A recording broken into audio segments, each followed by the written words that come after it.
Usually in the Buddhist Sutra, we talk about the five skandhas. The five skandhas or the five aggregates. 照见五蕴皆空蕴. The five aggregates, the five skandhas. And usually sutra mention skandhas, and they don't get into detail as to what actually are these five skandhas, the five aggregates. We need to know them, especially in the Heart Sutra. The Heart Sutra says that if we can contemplate and insightfully know the five skandhas and contemplate accordingly with wisdom, we'll be able to relieve ourselves from sufferings finally. 照见五蕴皆空，度一切苦厄. So, but in this approach, the Vijnana-Mattrata approach, the consciousness-only approach, not only do we touch on the five aggregates, we also need to go into detail as what each aggregate is. So the five aggregates: material, perception, conception, volition, and consciousness. Material, materiality, material.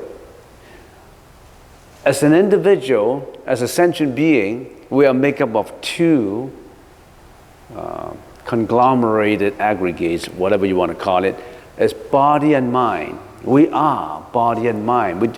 Not only do we have a body, we also have the mind. But very important. Without a mind, this body is useless. Without the body, this mind is not able to find expression of the body. So that you can say, which is more important? They're both important. We need both of them to be an individual. But in that individual, what is our problem? We have an ego problem in there. So let's analyze it bit by bit. So we are material, perception, conception. Perception is in the front end where our senses are in contact with the outside world. We'll get into detail. We'll get into detail on this side. What are these? Perception, and after we have perceived the outside environments with our senses, we conceptualize them. We stereotype them. We look at them with distorted opinion. We look at them with an internal commentator. We look at them with bias. Where does this bias come from? From our background, from our karmic energy that has been brought forward from previous life. Volition. Volition is after you perceive them, after you conceptualize them, analyze them, investigate them, stereotype them, discriminate them, you come into action or speech. And all these things get stored into your alaya consciousness, which is the storage consciousness, which is unending, which is immeasurable. We have a storage consciousness inside of us that stores all the information like a computer with the memory. All this memory will store as much as you want. The computer's memory is limited, but our storage consciousness is unlimited. We've been brought forward from previous life. With this storage consciousness, we reincarnate with the storage consciousness. And that storage consciousness is inconceivable, imperceptible. You can't see it, you can't feel it. It's not perceptible to the senses. It's just been carried forward, like in the form of energy. Let's concentrate on this without going into too deep, okay? Because it's just a review. Then we further break it down into our senses, material, eyes, ears, nose, tongue, and body. And that embraces everything about you with the perspective of materiality. We know we have eyes, ears, nose, tongue, body. Body includes what is internally inside of you, the internal organs. Your heart, your kidney, your spleen, your intestines, your You name them. I don't know, 36 important matters and organs inside of you. So why did the Buddha point out particularly eyes, ears, nose, tongue? And why didn't the Buddha just say body? Because through eyes, ears, nose, tongue, you perceive the world. And it is through perception that all these environments get into us. And that's how our consciousness works. And in the meditation, before you even know how to cross your leg, you should know how your mind works. Usually in a meditation session, they tell you how you cross your leg, how do you do your posture. That is not important. The mind. You have to study the mind first before you even know how to cross your leg. All right, so that's what we've been talking about for months. And then when eyes interact with objects, we have the visual consciousness. The visual consciousness, ears with auditory consciousness, nose will have olfaction, consciousness, tongue, taste consciousness, body, tactility. Tactility means how your body touch the external world, not just external world body touching, how your internal organs work. It includes not only touching, because sometimes in some explanations, commentary, they say it's the touch, not just the touch. All the circulations, your body, that's tactility consciousness, the touching. Touching, that means interaction. A one-sided touch has no interaction. So the body means everything about you, materially. And of course, we well know that everything about our body is sunyata, is empty. Why do we say empty? Because it arises on conditions. It is fleeting, it is short-term. Your body is short-term, it's not it's not permanent. And your body is made up of all these conditions and causes put together and work together so that you have the body. If you're unhealthy, you don't have a good body. If you die, the body disintegrates. So this body is not you. This body is not you. But you recognize this body as you egoistically. That's the problem. Let's analyze the problem. So mind, we have the mano consciousness, the manas consciousness, and the laya consciousness. The mano consciousness is the manager, the control, visual, auditory, olfaction, taste, and tactility. That's the manager. The mano is yi shi, what is behind all this and working in the body to interact with the outside world. And then the manas is your ego, which work in conjunction with your mano, with the manager. And the laya is, of course, the storage consciousness. That we have explained, we have spent a lot of time in explaining. It's just a review for those who come here for the first time, that you may not know what we're talking about. You need some background information. All right, now let's go on.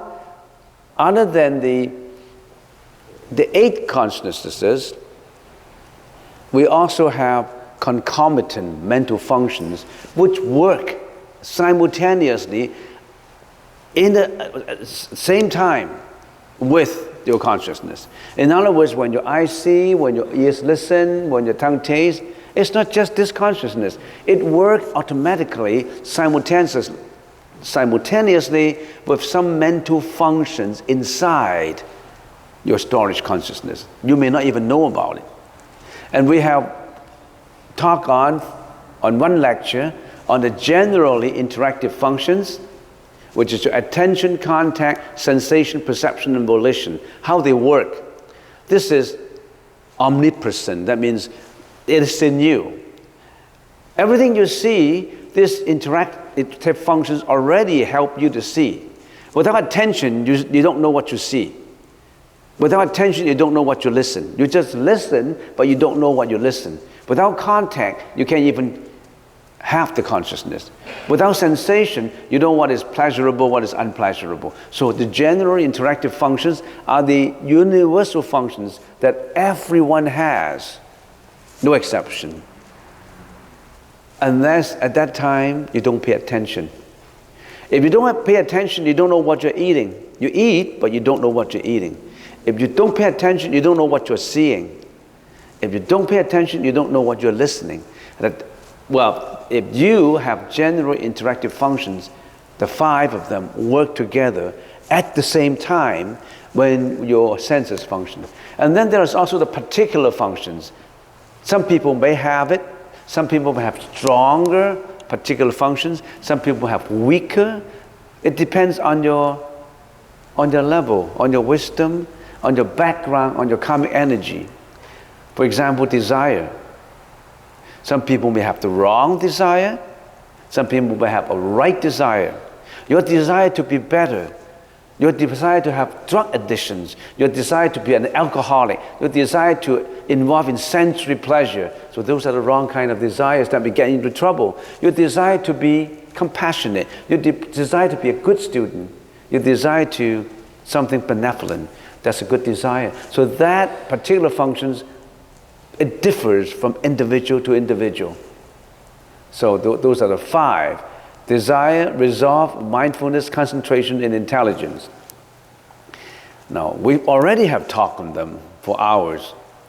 I would like to remind you on those, because you cannot understand Buddhism if you don't understand these. It's not just about prostrating and offering flowers and chanting. You have to know your own self, how your mind functions, so that you know what you're meditating on, so that you know how did the Buddha purify his mind to get into enlightenment. That's very important. And in this session, what we'll be talking about is unwholesome functions. When our sensory organs work, when we are interacting with the outside world, there are 26 unwholesome functions helping us to perform, helping us to speak, helping us to think. 26 unwholesome ones. And of course, there are 11 wholesome ones. But let's touch on the 26 unwholesome ones first, and then we'll get into the wholesome ones. In other words, every thought, all these 26 ministers inside of you help you to perform. They are unwholesome. They're no good. But you have them in this life and in previous life, and if you're not enlightened in this life, you carry them into the next life. Okay, so should we look at all these friends that we have? We call them friends, but they're not, they're malicious friends. They're not benevolent friends. They're not your good friends, but you befriend with them naturally, simultaneously. You may not notice them. That's why you have depression. Depression is your friend. When it comes up, he's your friend. You can hate him, because then hatred comes up again. Another friend comes up again. You don't want to reject them, because the friend of rejection, anger, comes up again. You have to allow it to come up and let it go. You have to learn to live with it. Be kind on it, and let it slowly disintegrate. Don't hang on to it. Don't feel angry about it. Don't feel hatred about it. Just accept it and let it disintegrate. Embrace it. All right, let's get on to these unwholesome functions. All right, unwholesome functions, we say we have 26 together, but we have 6 very basic roots. Greediness, anger, ignorance, arrogance, doubt, and false view. Those are the basic. And then we also have the primary. These are the primary friends. Don't tell me you don't have friends. You have a lot of friends inside of you, working with you in your mind to help you to perform. Disbelief, laziness, indolence, thoughts wandering, torpor, forgetfulness, distraction, false understanding. And then we also have 2 medium friends, shamelessness, no guilt. We also have all these secondary ones. They are secondary not because they are unimportant. They are secondary because you may not notice them. They are very skillful. They are very mean and skillful. Hatred, vengeance, vexation, jealousy, harm, parsimony, pride, concealment, flattery, and deceiving. And more people have mental disorder. And of course, the doctors define them in a certain way, like depression, bipolar, or manic phobia, or anxiety, fear, and all that. Actually, they are a conglomeration, a combination of all these. They work together. It depends on where you put the weight to. It depends on how heavy are these, how strong are these friends that you've got in there. But don't hate them, because initially you like to live with them. You bring them up. If you hate them, you build up another friend, and that's what we call hatred. If you're angry with how come you got that, you have another friend coming up, and that is called anger. Let's analyze every one of these. Let's get into greediness. What is greediness? Greediness is a strong affection for and attachment to the 5 aggregates. Attachment to materiality, perception, conception, volition, and consciousness. You're attached to your body. Greed is associated with wealth and status. Lust is associated with sensory pleasure and satisfaction. You have that greediness brought forward from your previous life. And it is extremely strong. You love it. You already have fallen in love with it. You can't live without it. You may not know about it until maybe you read a sutra. At that particular moment when you're reading the sutra, you say, oh yeah, I should get away from greediness. And then suddenly you say, I shouldn't be greedy. I hate myself for being greedy. Then hatred comes up. I'm angry at my greediness. Then your friend of anger comes up. I'm fearful. Then your friend of fear comes up. I have anxiety. That comes up. So anger, hatred is associated with displeasure and dissatisfaction characterized by imposing harm and not being benevolent to others. You have anger. You're angry about it because during your childhood you have child abuse.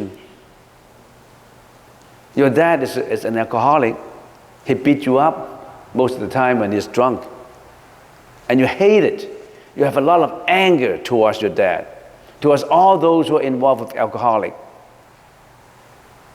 In a lot of cases, to put your anger into action, you're harming others. And of course, there are a lot of cases where alcoholics or, I don't know, prostitutes or criminals being murdered by others. It's because of the anger. They subject them to the anger. So anger is your basic friend that's in you. Ignorance, absence of proper knowledge and information, lack of intrinsic awareness. Ignorance is different from stupidity, you know. Stupidity may flow from ignorance, but you are intelligent, but you may be ignorant. You are very intelligent, but you are ignorant of the right way. You are, I already have given the example in the last Dharma talk. You are an intelligent scientist of chemistry. You invented a method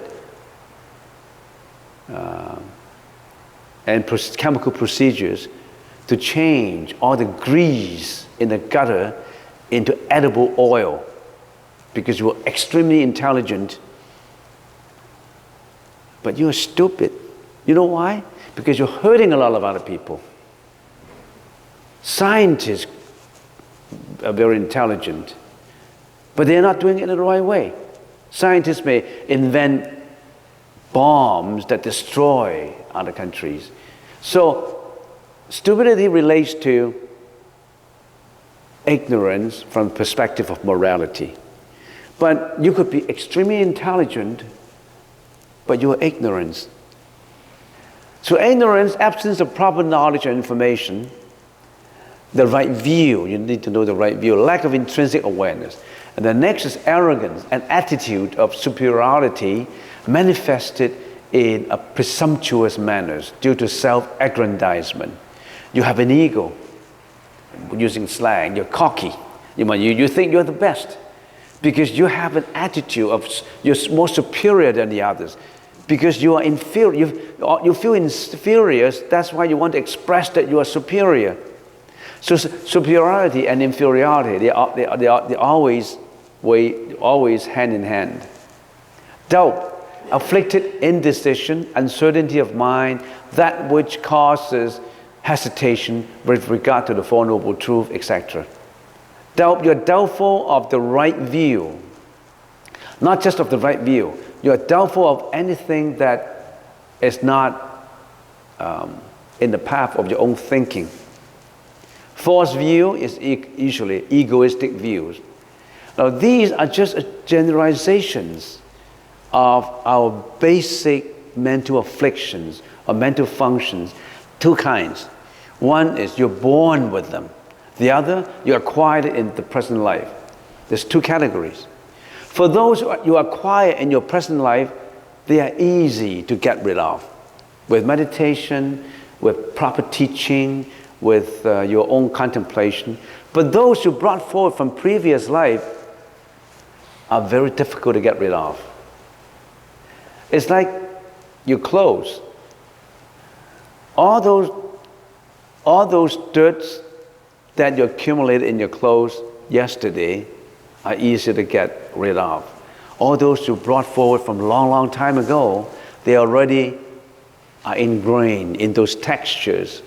It's very difficult to get rid of.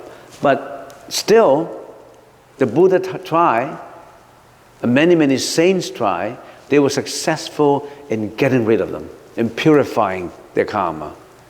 So can you. So can we. We can do this. According to what the Buddha said, we can do it. It's difficult, but we can do it. Don't give up. So these are the basics, are the root mental afflictions, that every thought comes up, you have these that instruct you how to react. Your greediness, your anger, your ignorance, your arrogance, your doubt, your false view. You may not even notice them. They're there. You may not even notice. Next, the primary ones, disbelief.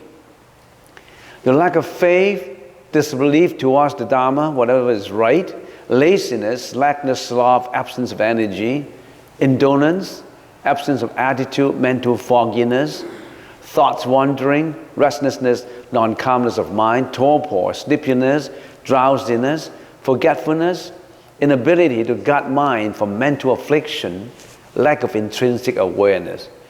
You are not able to guard your mind from mental afflictions. When your senses are interacting with the outside world, you only respond to them with emotions.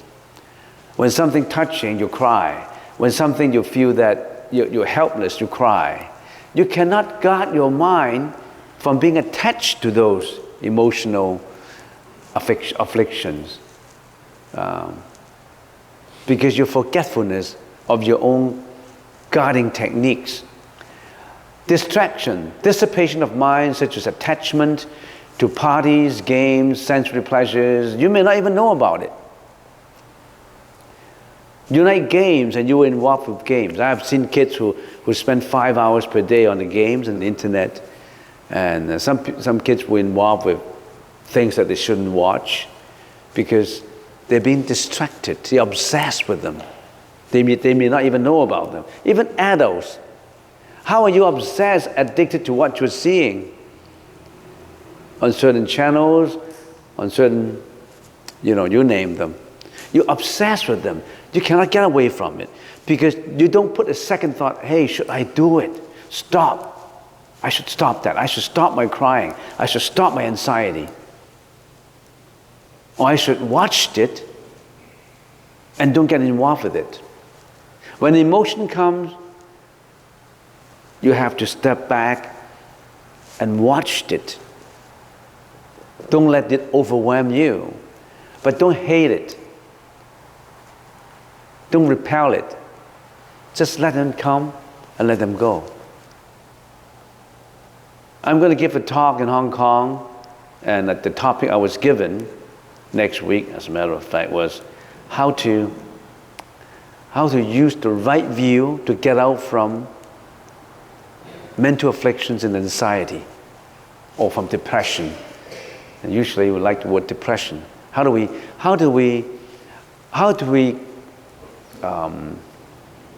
get the right view at the same time when we're having a depression?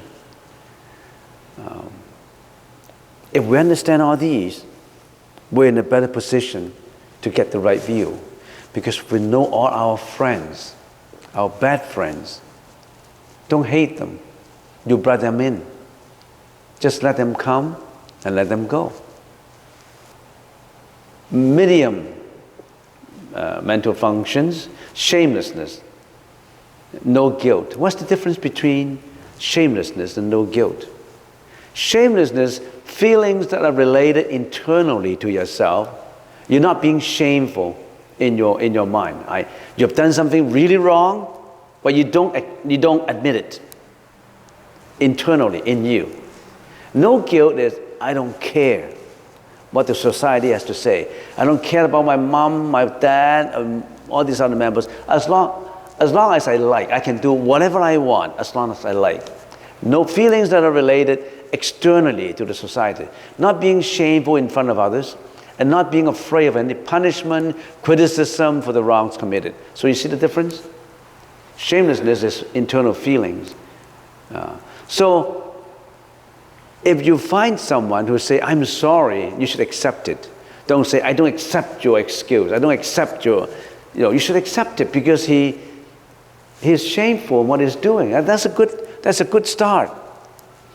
If he's afraid of society's punishment, afraid of other people's punishment, that's good, because he really feels guilt.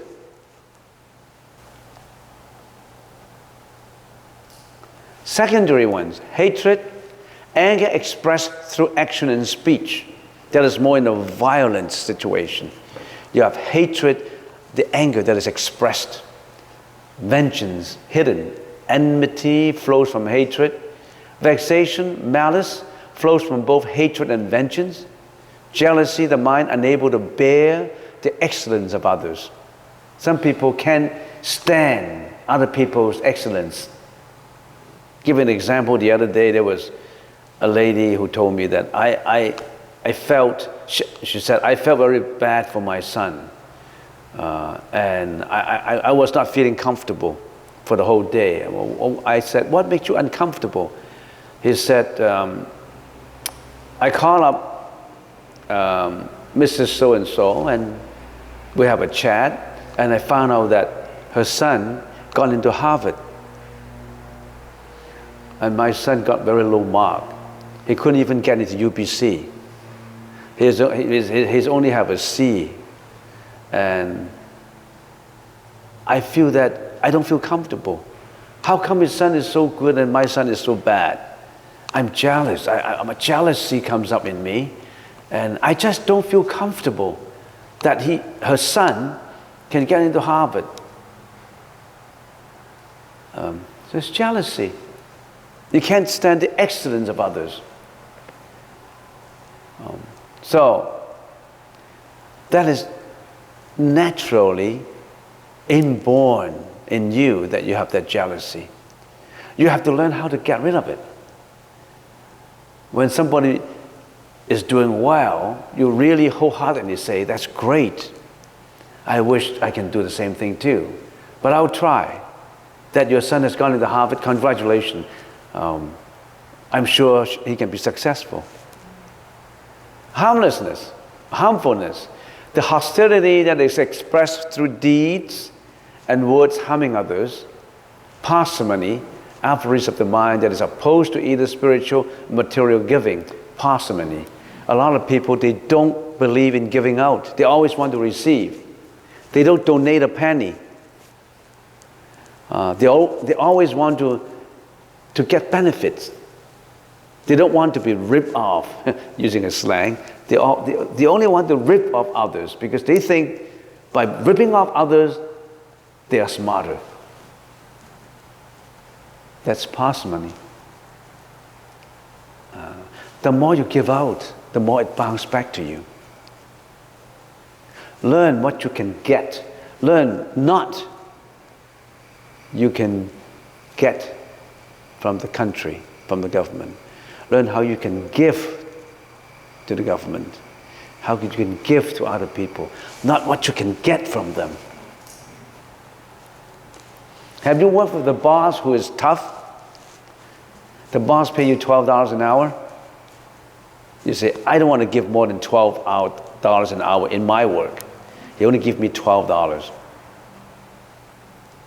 He ripped me off. I'm better than $12 per hour. So you work only about $8 an hour, you think, that's about right. So when your boss is away, you're slacking off. And then you will discover, and you got fired. There's one scenario. There's another scenario, this worker has said, yeah, he paid me $12 an hour, but I'm better. I want to prove that I'm worth $30 an hour. I put in a lot of my efforts. I put in my intelligence. I put in my diligence. Everybody knows that's a good worker because he always works overtime. He's always so conscientious. He don't really care that his boss ripped him off. And it happened that his boss is so intelligent too. And they said, hey, you're worth 30. I'm going to pay you 30 tomorrow. I don't want you to leave our company because you're worth 30. You're not 12. You see the two scenarios? One is parsimony in his energy. The other is generous in his energy. He just wants to contribute. So the more you give out your smile, give out your kindness, give out to your courtesy. It all bounces back to you. Give out your compassion. It bounces back to you. Pride, joyful contentment arising from one's well-being and from downgrading and trivializing others. You always want to trivialize others, right? Your comrades, your colleagues, they're doing so well that you're so jealous of them and you want to trivialize them, downgrade them, tattletelling them. What is he all good about? He's cheating. He just wants to butter up his boss. That's what you think. He works so hard because he wants to butter up. Not necessarily. He's giving out, giving out. You can do the same thing. All these friends, you can improve on them. You can change them just as much as you can change yourself. Educate them. Turn over a new leaf. Change all these friends into benevolent friends. They're not hopeless. They can be changed. Concealment. Hypocrisy in hiding and being reluctant to recognize one's own faults. You want to conceal it. Flattery, the act of praising someone, often in a way that is not sincere because you want something from them.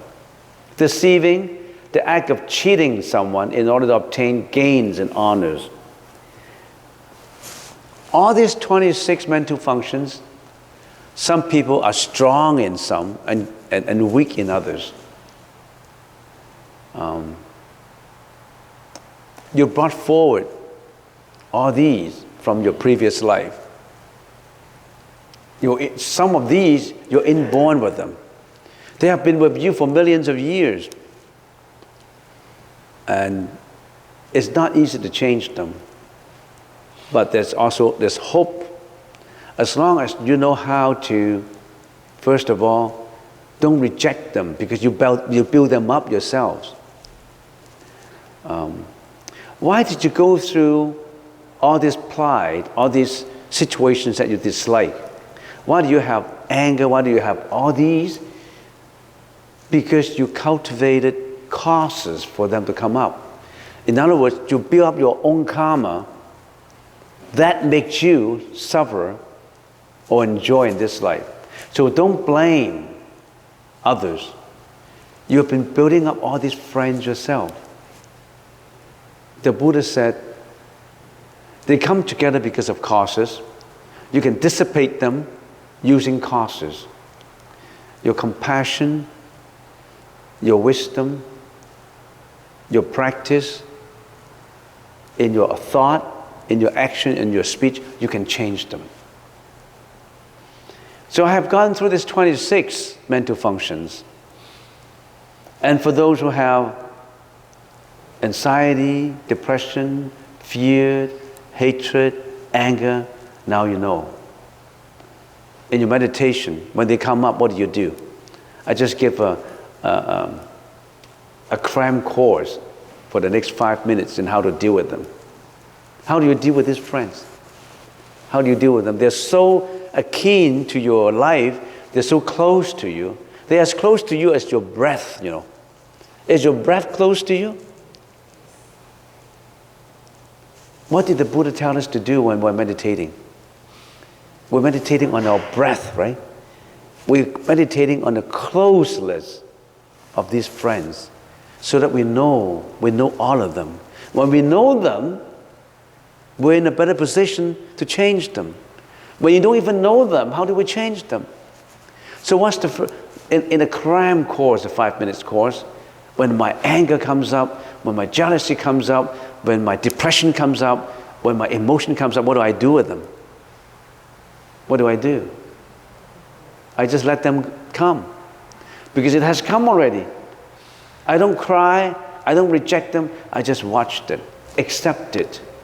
Because that's the kind of friend that you cultivate for a long time. Accept it, but watch it, don't go with them.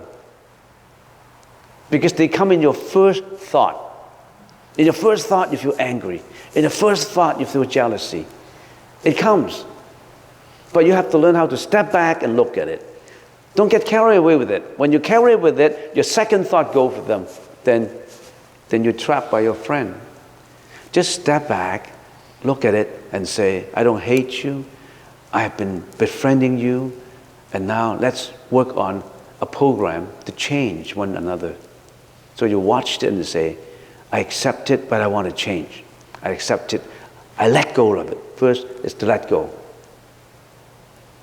Take a deep breath. I don't want to be jealous. I want to stand back and look at my jealousy. I want to stand back and look at my depression. I want to stand back and look at my anger, my fear, my anxiety, my bipolar sensation. I want to look at them. And then, what do? Let it sit still. Let it sit still means letting go of it. Don't let it involve you. And then at the same time, you gear your thought to something else. Don't hang on to your friend. What do? You watch the breath. You take a deep breath, and your breath in, your breath out. Change your second thought to another object, not to the attention of your friend. Not to jealousy, not to hatred, not to anger, not to pride, not to arrogance. Change your second thought to this in and out breath and in and out breath. That's how you train your mind to get away from bad friends. Don't hate your friends. Don't kill your friends. Don't be angry with it. Just step back and get to another object of attention. That is the breath, in and out, in and out. Train that. Once you train it for a long time, you won't go with your friend anymore. And they will come up all the time. Sometimes it doesn't work. Sometimes you just mix with it. Your second thought of getting away from it and concentrate on your breath may not come. You'll carry away with it. For the second thought, third thought, fourth, fifth, sixth, don't worry, just come back again. It's just that monkey has been many, many miles away, but still it's already on your leash because you know that you don't want to get involved with depression. You don't want to get involved with anger. Just that angry monkey has gone away, you slowly put it back and watch your breath again. That breath is your object of focus to gear all these sensations into just this. That's what the Buddha told us. This is the technique. And once the technique, you are so efficient with the technique, then wonder comes. Because you are in control. You're not in control right now. You're in control. You have the mindfulness. That's what we call mindfulness. You're not mindful, but now you have the mindfulness. You're able to step back and look at things. You don't mix up with these friends anymore. So in a 5-minute cram course, that's the only thing I can offer you. There's more and more in it. How to get away from this. First of all, you have to understand all these. Understand your situation. It's just like a case of solving problems. When you have problems, you need to analyze that case. See all the facts, analyze it, find out all the causes for it. And once you know, identify the problems.